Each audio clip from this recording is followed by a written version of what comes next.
Masters 2021, how Will Zalatoris made it on tour with talent, grit and being a little sick.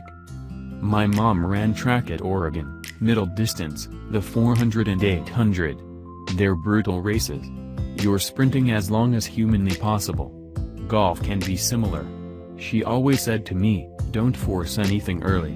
She doesn't play much golf, but she gets the mentality.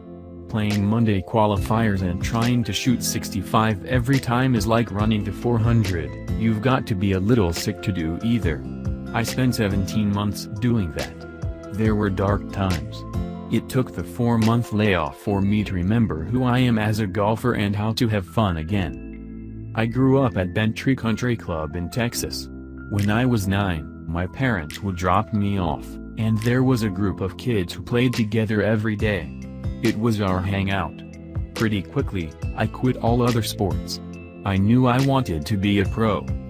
I went to a private high school because I missed a ton of classes playing the AJGA schedule.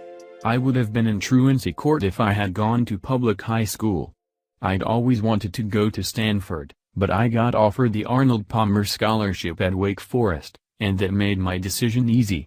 I'm fortunate Coach Jerry Haas took a chance on me. He saw how badly I wanted to be good, and he saw enough good golf from me to know it was in there somewhere. People assumed I became a psych major because I wanted to get into sports psychology. It's a lot of math, but being able to spend a few classes reading Malcolm Gladwell and Carol Dweck was fun. Through college, I kept improving. I went to Q school and got some PGA Tour starts in 2018. I had finished my major requirements, so I figured why not take the chance.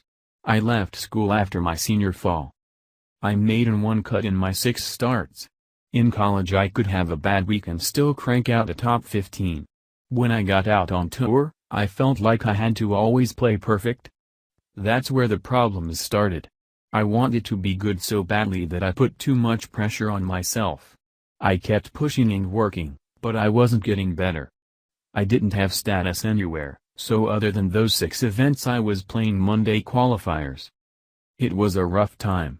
Wanting to be great got me to the tour, but sometimes the thing that makes you good can be the thing that undermines you. When you're in the middle of it, you might not know it's happening. I started working with Troy Denton. He made me see that it's great to want to be good, but you have to have some fun. You can't expect 72 holes of perfect golf every week. He helped me embrace my style. I'll hit a bunch of greens one day, and that's how I'll score. The next I'll miss a lot of greens, but I'll make everything. I can shoot back-to-back 68s that way. I played Korn Ferry events in 2019, but I didn't get my tour card. I came out firing at the first Korn Ferry event of 2020, finishing T4. I had another top 10, and then COVID shut the world down. When they announced there would be no 2020 graduates from Korn Ferry to the PGA Tour, 1 year on Korn Ferry became 2. I was lucky. In Texas, we couldn't practice, but we could play. It brought me back to being a kid. I'd go to the course, carrying my bag, playing with my buddies, just trying to beat the crap out of each other. Our crew of Davis Riley, Kevin Doherty and Tony Romo played money games 5 days a week for 4 months. It made us all really sharp. When tournaments started up, I was ready to go.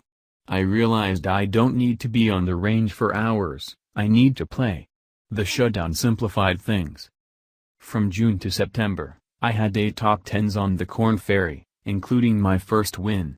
The USGA canceled local qualifying for the US Open, but one of the exempt groups was the top 5 players on the Korn Ferry. That's how I got my start at Winged Foot. I probably wouldn't have been there if it weren't for COVID. I was so focused on staying fresh for our Korn Ferry events, I likely wouldn't have played a local qualifier. Looking back, I'm like, oh my god, that was my week. The hole-in-one was stupid. I had a rocky start, then I striked a 9-iron on the 7th. I didn't see it going. Good thing because it would have gotten me all jacked up. Then came the shot on 13. I hit the stick, and it popped out to 2 feet. I needed all 220 yards to catch my breath. If that had gone in, I would have been a wreck. I finished D6 and had a few nice finishes on the PGA Tour. Now I have special temporary membership for 2021. When I first turned pro, it was work. I still want it just as bad, but I'm playing with a lot of gratitude. I know how much Monday qualifiers suck. It puts being here in perspective. It's fun now. I need a win to make the FedEx playoffs. Might sound overly confident, but it reminds me of being asked, what makes you think you can compete against the best players in the world? It's like running the 400. You gotta be a little sick.